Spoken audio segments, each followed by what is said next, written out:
Good morning बच्चों। आज की जो वर्कशीट है वो वर्कशीट नंबर 5 है क्लास 9th के लिए। सब्जेक्ट है साइंस और डेट है 14 जुलाई 2021। मैंने 12 तारीख की जो वर्कशीट थी वो कल एक्सप्लेन करी थी आप लोगों को, और मैंने ये भी बताया था कि अब हम रेगुलर बेसिस पे करेंगे। और इस वर्कशीट के होने के बाद भी मैं गूगल मीट का लिंक भेजूँगी। जो ज्वाइन करना चाहता है, करना वैसे तो सबको चाहिए, एवरीवन शुड कम, तो वो उसमें हम लोग ज्वाइन करेंगे। और जो इस वीडियो में अगर कुछ क्वेश्चन समझ नहीं आए, एनी क्वेरीज एनीथिंग, तो we can discuss upon there, ठीक है। एनीवेज स्टार्ट करते हैं। आज की वर्कशीट है एयर पॉल्यूशन के ऊपर। आपको मालूम है पॉल्यूशन का मतलब क्या होता है? आप हर रोज़ सुनते हैं कि दिल्ली में प्रदूषण बढ़ रहा है, ज़्यादा हो रहा है, कई बार छुट्टियाँ भी हो जाती हैं पॉल्यूशन की वजह से।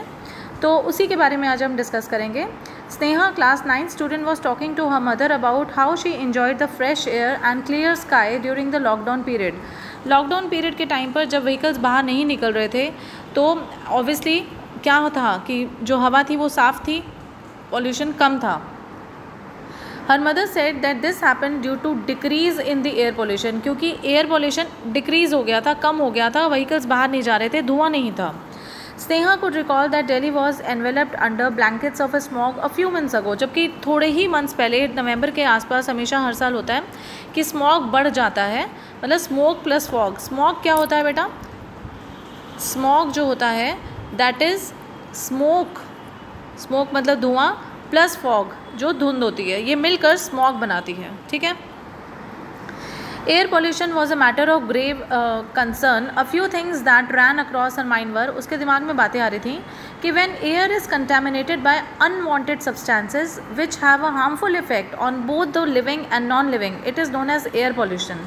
एक ऐसी पॉल्यूशन जिसमें कि एयर जो होती है, जो हवा होती है हमारे आसपास, वो उसमें अनवांटेड सब्सटेंसेस आ जाते हैं, जैसे मिट्टी के पार्टिकल्स हो गए और जो जितने भी ये सारी धुआं हो गया, ठीक है ना, ये जब आ जाते हैं जिसका हार्मफुल इफेक्ट होता है जीवित लोगों के ऊपर भी और नॉन लिविंग लोगों के ऊपर भी। देखो नॉन लिविंग ऊपर के कैसे होता है, आपकी जो घर है बिल्कुल साफ़ सुथरा है, बाहर से अगर धुआं आ रहा है तो आपके घर में जो है एक अजीब सा माहौल। इवन आप घर में जब कुकिंग कर रहे होते हो, दरवाजे बंद कर दो, एग्जॉस्ट ना चलाओ, चिमनी ना चलाओ, तो चारों तरफ कितना घुटन सी हो जाती है, धुआं फैल जाता है।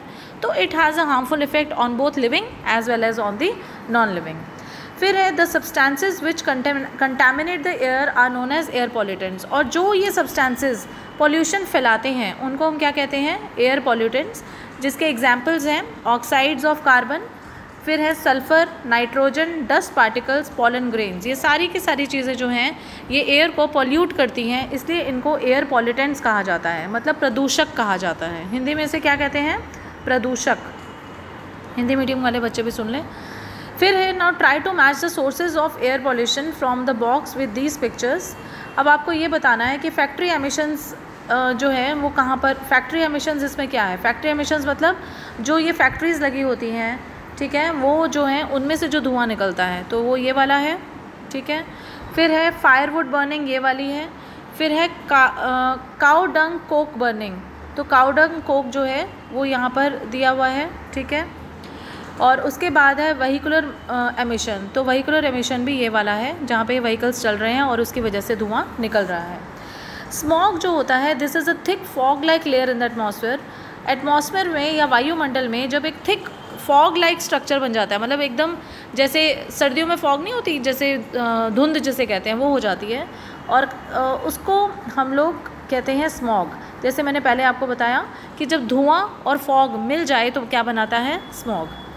तो अब इन्होंने ये क्वेश्चंस पूछे हैं, define air pollution and pollutants. तो एयर पॉल्यूशन का आंसर ये दिया हुआ है नंबर 1, और एयर पॉल्यूटेंट्स ये दिए हुए हैं। क्वेश्चन नंबर 2 है what are the causes of air pollution. Air pollution के कॉजेज कौन से हैं? सल्फर एंड नाइट्रोजन, नहीं, ये तो पॉल्यूटेंट्स हैं। जो कॉजेज ऑफ पॉल्यूशन है वो है factory emissions, firewood burning, cow dung cake burning, ये सब इसमें आ जाएगा। Answer number 2। Question number 3 is what is smog, तो ये है आंसर स्मॉग का, ये आंसर नंबर 3 है। और suggest some measures to control the air pollution. How can you contribute to control the air pollution. अब ये आपने लिखना है कि एयर पॉल्यूशन को कैसे कंट्रोल किया जा सकता है और आपका क्या योगदान हो सकता है। तो फर्स्ट तो यही है कि भाई हमें जो व्हीकल्स हम लेकर जाते हैं वो इंडिविजुअल लेकर जाते हैं। जैसे मम्मी जा रही हैं अलग अपना स्कूटर लेकर जा रही है, पापा जा रहे हैं तो वो अपनी गाड़ी लेके जा रहे हैं, तो कार पूलिंग हो सकती है। 2-4 लोग जो एक जगह इकट्ठे जा रहे हैं तो वो इकट्ठे कार पूलिंग कर सकते हैं। शेयरिंग की जा सकती है, जिसकी वजह से एयर पोल्यूशन कम होता है, ठीक है। फिर ये जो कोल बर्निंग है, ये जो कोयला वोयला जलाते हैं या लकड़ी जो जलाते हैं, वुड जलाते हैं, तो इसको मिनिमाइज़ किया जा सकता है। तो ऐसे बहुत सारे मेजर्स हैं जो आपके दिमाग में भी आएंगे, तो वो आप लिखिए। It is an important question, आ जाता है कई बार। आज के लिए इतना ही, फिर मिलते हैं। Take care, bye.